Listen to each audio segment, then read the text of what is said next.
Hi, this is Bethany Marshall with Morgan James Publishing, and today I'm speaking with our author, Ken Atkins. Hi, Ken. Hi, how you doing, Bethany? Great. Thank you so much for being here. So, Ken is the author of The Silent Son: What a Mentally Handicapped Child Taught His Struggling Father About Life, Love, and God. Hi. So, Ken, I am so thrilled to be speaking with you today about the book that you've just released. Congratulations on Thank you. the launch of this book and for being willing to share your story and the lessons that you've learned in your journey. So, um, I think the title and the subtitle really tell a lot about what this book is about. So my first question for you though is this book message just for those who are parents of special needs children? No, not at all. In fact, it is not a how-to book as far as how to raise a special needs child at all.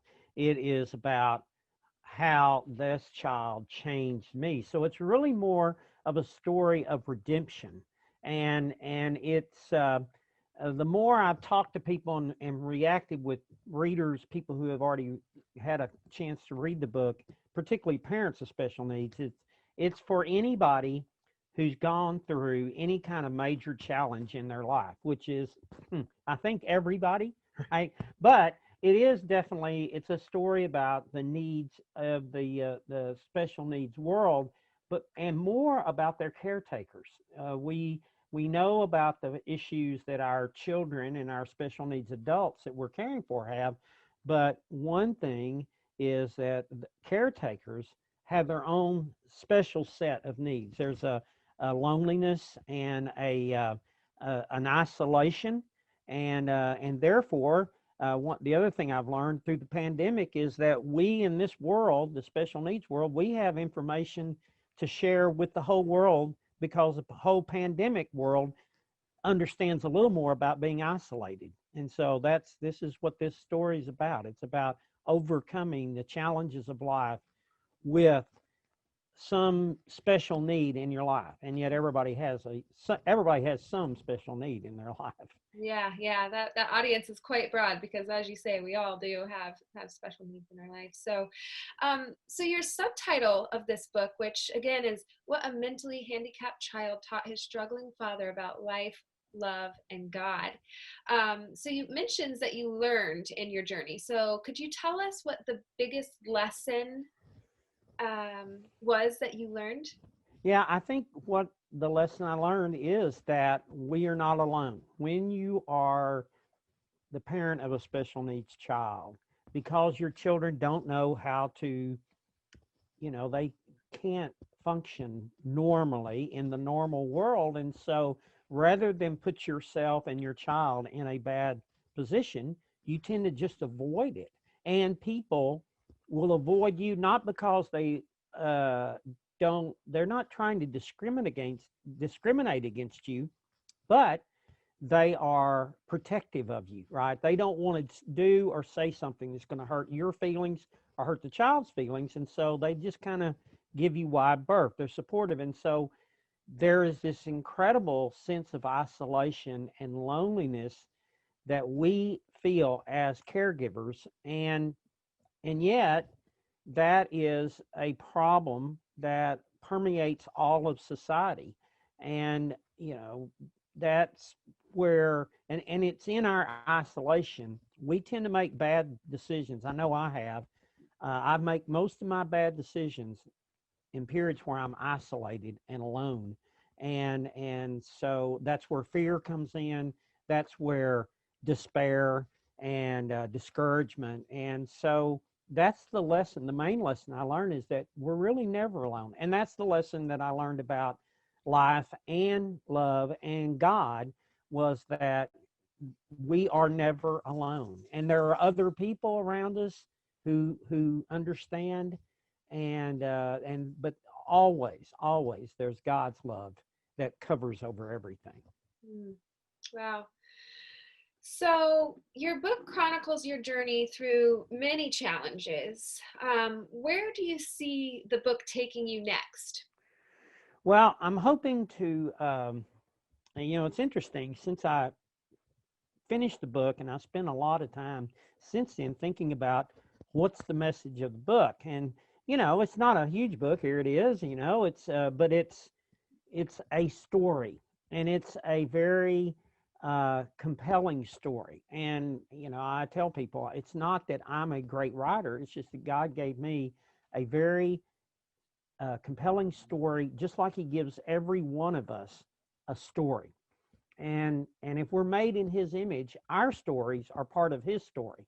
So it's important that we share our stories, and that's where I see it taking me, is to I go around. I've already done it some, going and speaking at churches and special needs groups, and that's where I see it just taking me deeper and deeper into the world, re-engaging with the world. It's ironic because originally the special needs world pushed me out of the world, put me in isolation, but now it's drawing me more and more intentionally back into the world, and I'm going and seeking out people uh, that I feel like need to be encouraged. I think everybody right now needs a word of encouragement, and when we get past this whole corona era, when we look back on it, one of the things that we're going to say that it did is it changed our view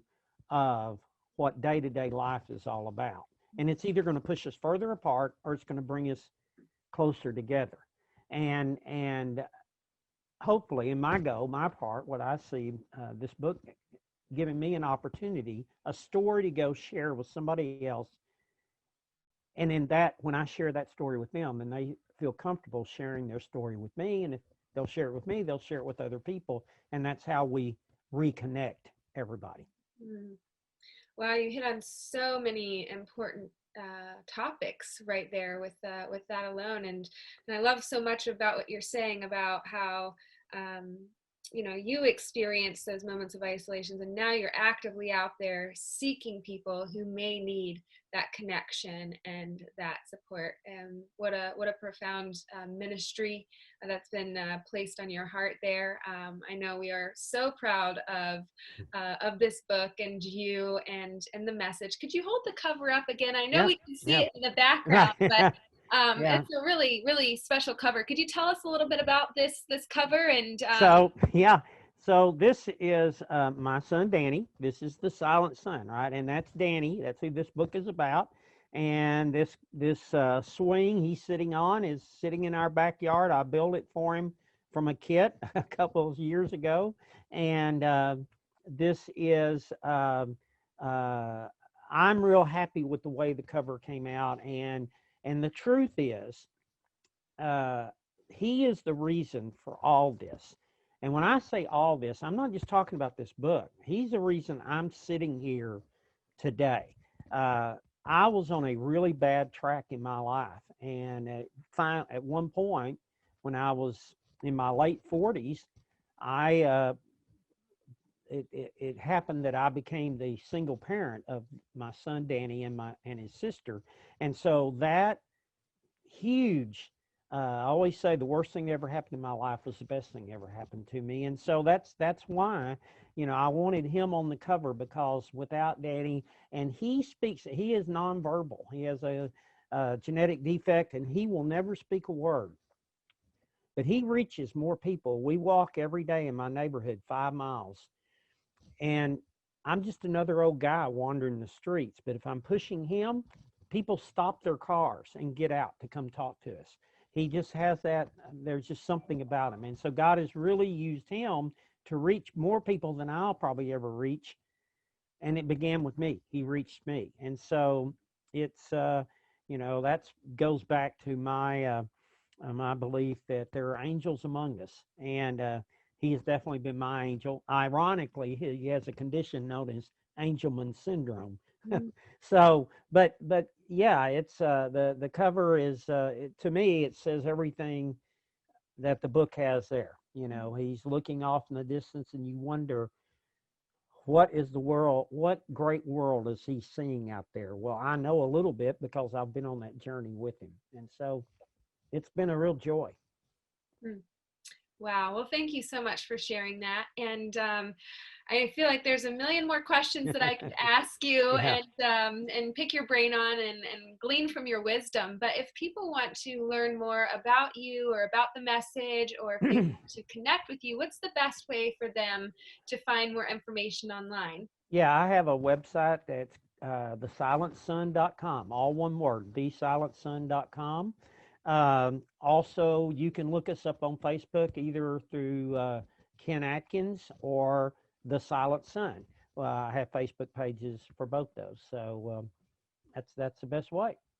Awesome. Well, thank you so much, Ken. I really appreciate your time today, and congratulations on your new book release. Thank you. Thank you.